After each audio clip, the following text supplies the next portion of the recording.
ओम मूकं करोति वाचालं पंगुं लंघयते गिरिं यत्कृपातमहं वन्दे परमानन्दमाधवं कृष्णाय वासुदेवाय हरे परमात्मने प्रणताक्लेशनाशाय गोविंदाय नमो नमः। नमस्कार, स्वागत है आपका आचार्य वाणी में। मैं आचार्य डॉक्टर विक्रमादित्य आपके साथ हूँ। मीन राशि वालों के लिए जो आने वाले समय हैं वो क्या कुछ प्रभाव उत्पन्न करने वाले हैं। मीन राशि वालों के लिए 11 मई से लेकर 20 मई तक का समय कैसा राशिफल के अनुसार से दिखाई देता है और कैसे आपको अपने ग्रहों को अनुकूल करने के लिए कार्य करने चाहिए। देखिए, ज्योतिष विज्ञान वो विज्ञान है कि जो आपको भविष्य का ज्ञान देता है और ग्रहों की गणनाओं को समझते हुए, ग्रहों की चालों को समझते हुए हम अपने भविष्य को समझते हुए कार्य कर सकते हैं। यदि अशुभ है तो उसको शुभ करने का प्रयास कर सकते हैं और शुभ है तो उसको और लाभमय बनाने का कार्य कर सकते हैं। यही ज्योतिष का वास्तविक विशेष तौर पर ज्ञान का महत्व है। तो यदि हम समझें तो इन दिनों विशेष तौर पे समझें कि मीन राशि वालों के लिए कैसे कुछ योग बन रहे हैं। देखिए, मीन राशि वालों, आपकी ग्रहों की गणना को समझते हुए हम देखें तो ये जो खासतौर पे 10 दिन की हम बात कर रहे हैं, इनमें कई प्रकार से आपके लिए समय बड़ा परिवर्तन की तरफ जा रहा है। कुछ समय तो ऐसा है कि आप अपने मनोनुकूल कार्य करने का लाभ ले सकते हैं और कुछ समय ऐसा है कि कुछ कष्ट भी हो सकते हैं। कुछ स्वास्थ्य के मामले में थोड़ा दिखाई देता है, समय भारी दिखाई देता है, लेकिन कुछ उन्नति के योग भी बनते दिखाई दे रहे हैं। लेकिन एक विशेष ग्रह जो अभी हमने कुछ दिन पहले बताया था कि मंगल कमज़ोर हो गए, क्षीण हो गए, कमज़ोर, विशेष तौर पर शनि मंगल की षडाष्टक योग बन गया है, ये आपके लिए अनिष्टकारी है, जो आपके कई ग्रहों में कई प्रकार की समस्याएं उत्पन्न करने के योग दे रहा है। और सूर्य का परिवर्तन भी होने वाला है, संक्रांति भी आने वाली है। ये क्या कुछ करेंगे आपके साथ, आपको समझ लेना चाहिए और उसके अनुसार से कार्य करते हुए लाभ लेने का प्रयास करना चाहिए। यदि हम तिथि वाइज समझें तो समझें, सबसे पहले हम बात कर लेते हैं 11 मई के आसपास की। तो 11 और 12 मई के लिए हम भविष्य की बात करें तो उस दिन 11 मई के लिए बृहस्पतिवार का दिन है और साथ साथ ज्येष्ठ की षष्ठी तिथि है। इस दिन भद्रा विद्यमान है।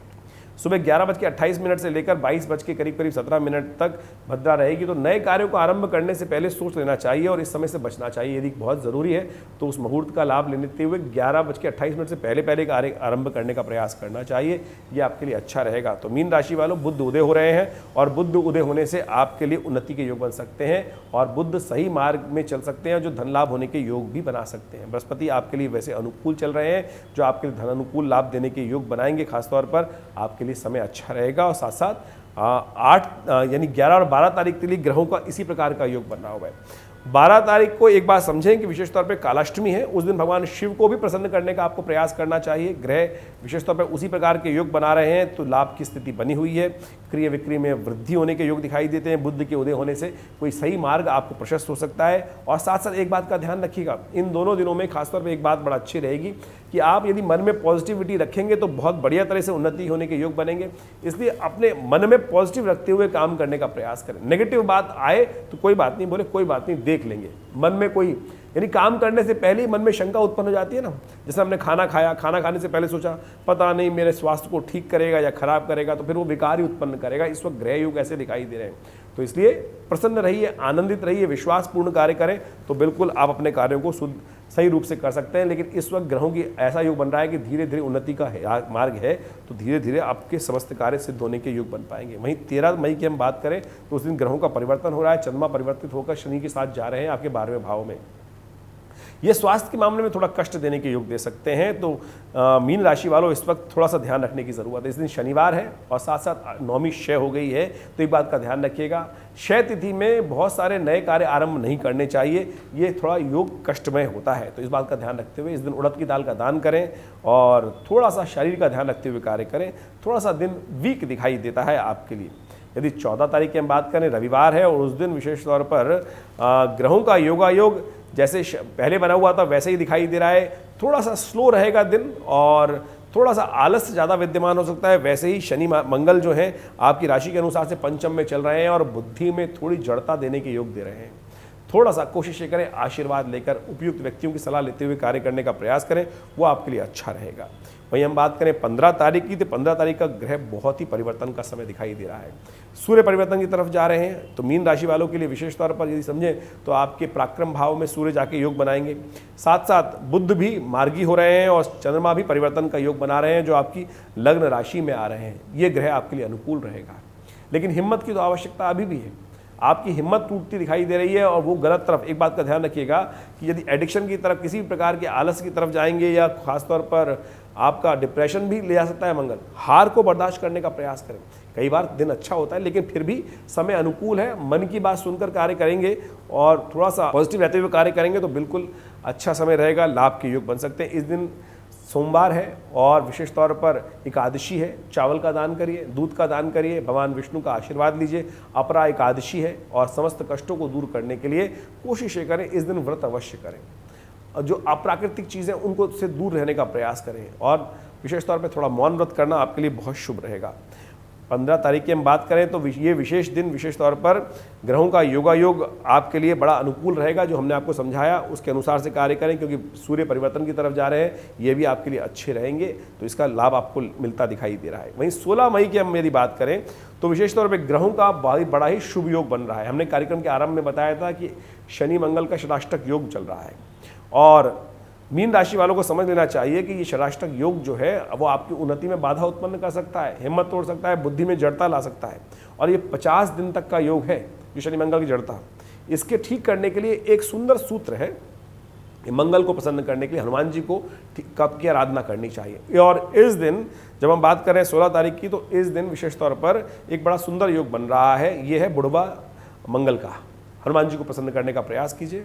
भीम ने भी इसी शुभ तिथि में हनुमान जी को प्रसन्न कर कर उनको विशेष तौर पर अपने साथ युद्ध में साथ में आमंत्रित करने का प्रयास किया था और हनुमान जी ने उनको आशीर्वाद दिया था। उनके ही आशीर्वाद से भीम को, पांडवों को विजय प्राप्त हुई। विजय रथ पर स्वयं हनुमान जी विजय ध्वजा पताका के रूप में विद्यमान रहे, आशीर्वाद उनका मिला। तो आप भी इस मंगल के दुष्प्रभाव को दूर करने के लिए आने वाले 50 दिनों में जो मंगल का अशुभ योग चल रहा है शनि के साथ, इसको ठीक करने के लिए इस तिथि का लाभ आपको लेने का प्रयास करना चाहिए। हमने भी अपने आश्रम पर इस दिन विशेष तौर पर बहुत बड़ा यज्ञ रखा है, हनुमान विशेष तौर पर, और साथ में सुंदरकांड का पाठ रखा है और मंगल ग्रह शांति महायज्ञ रखा है। आप इसमें भी सम्मिलित हो सकते हैं, कल्याण के योग बनेंगे।